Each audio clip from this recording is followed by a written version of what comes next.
নাস্তা নিয়ে বসছি।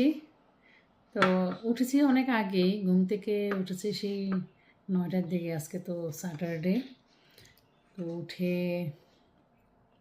ব্যায়াম করলাম। এখন বাজে 11টা, আমি মাত্র নাস্তা খেতে বসছি আর কি। তো এই ফাঁকে ব্যায়াম ট্যায়াম সেরে এই ফাঁকে একটু আবার করলাম, ফেসবুকে করলাম। তারপরে বাংলাদেশের রাষ্ট্রপতি বিদায় নিয়েছেন আগের জন।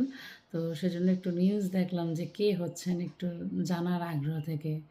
তো এটা দেখতে গিয়ে একটা জিনিস খেয়াল করলাম, বাংলাদেশের যে মেন নিউজ চ্যানেলগুলো আছে সেগুলো এখন এই ব্লগারদের মতো হেডলাইন দেয়। যেমন ধরেন, কে রাষ্ট্রপতি হবেন জানালেন আইনমন্ত্রী। আমি তো ভাবছি যে নিশ্চয়ই ভিতরে করে দিছে যে কে হবেন। আমি এই নিউজ পুরোটা শুনে খুবই হতাশ হলাম যে উনি আসলে ওইখানে কিছুই বলেন নাই। উনি বলছেন ওয়েট অ্যান্ড সি।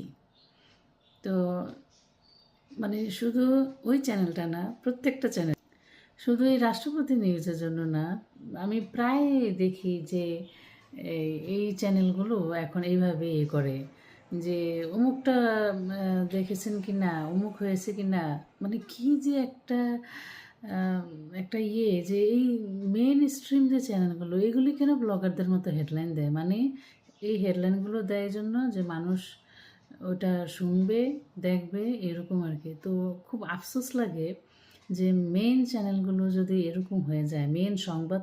আর প্রথম আলো তো মাশাল্লাহ, প্রথম আলোর কথা তো বাদই দিলাম, এই পত্রিকা যে কী হেডলাইন দেয় সে নিজেও জানে না, আর কি নিউজ করে সে নিজেও জানে না। সে মানে কোথাকার কে, কোন নায়ক নায়িকা অভিনেত্রী, এদের নিউজ এমনভাবে প্রচার করে যে এটা না জানলে বাংলাদেশের মানুষের একেবারে বিরাট ক্ষতি হয়ে যাবে।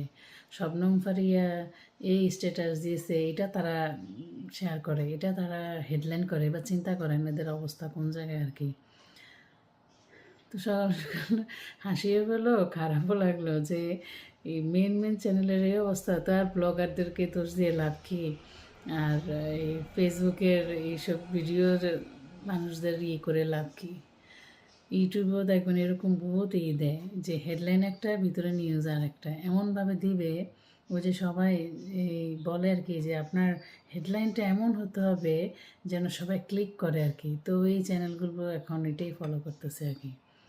ভালো, সবারই ভিউজ দরকার কিনা, কি বলেন? তো সবাই ভালো থাকেন। এই যে নাস্তা করব এখন।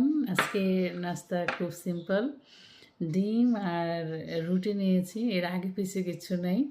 1 কাপ চা খাবো আর কি। তো ভালো থাকেন সবাই, আল্লাহ হাফেজ।